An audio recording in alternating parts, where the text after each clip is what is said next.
I caught my husband having sex with his mistress in the car with our baby in the back seat. My husband and I have been married for almost 10 years. We have 3 kids, 5 years, 3 years, and 9 months. Around 2.5 years ago, I discovered he was having an affair that had been going on for around 6 months. We separated for some time. I went to therapy, we went to marriage counseling. We took about 10 months apart and supposedly working on ourselves and working on our marriage before officially getting back together. During that initial reunion phase, we surprise conceived our youngest. Until very recently, my husband had seemed very committed to fixing what he had destroyed in our marriage. He jumped through all of the hoops, or I thought he had. Believe me, I read the books and I followed the rules and I made all of the demands. And he did everything he was asked to do. It wasn't always smooth sailing. He'd push back sometimes. He got defensive. We argued. It hurt a lot. But I truly believed we were continuing our path of overcoming what he had done. I felt like our relationship was strong. For the first time in our entire relationship, I felt like we were finally operating as a team. I can't say that my full trust in him ever completely returned, but I was dealing with this in therapy. We were dealing with it. It was okay for me to not trust 100% yet, and we both understood it was a process, and trust had to be replenished piece by piece.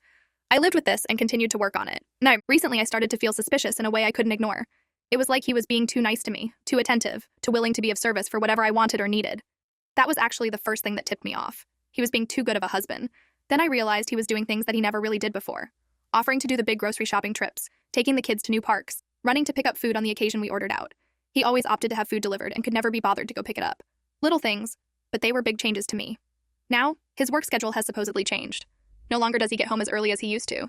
I really tried to not be paranoid about it all, but it was driving me crazy. Eventually, I couldn't take it anymore, so I followed him. I followed him when he took our 9-month-old baby with him to go run several household errands under the guise of allowing me to relax. I found him with the woman he had previously cheated on me with, her on top of him in the driver's seat having sex, and our baby was in the back seat. He had sex with his mistress with our baby right there.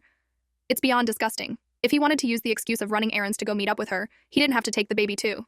It's gross. He knew he was going to meet up with her for sex. Why would you take the baby? He said the baby was asleep and in the rear-facing car seat and has no clue what's going on. It's no different than when we have sex in our bedroom with the baby asleep in our room. How dare he? How dare he compare what he was doing with her to that? I set an emergency appointment with my therapist. I was seeing red, or beyond red. Black. All black. Somehow I came out of that appointment even more mad. I just wanted to rage and she kept trying to talk me down, and damn it, I don't want to be talked down right now. I don't want to be calm and rational. I want to scream and hit things and break things and destroy his life. I will be honest. I'm only posting this here so that I can get to the required account age and karma to post it in the infidelity group I was actually trying to post it in. I don't know where else to go where I can just commiserate on all of the different ways I can destroy him now. That's all I want to do right now.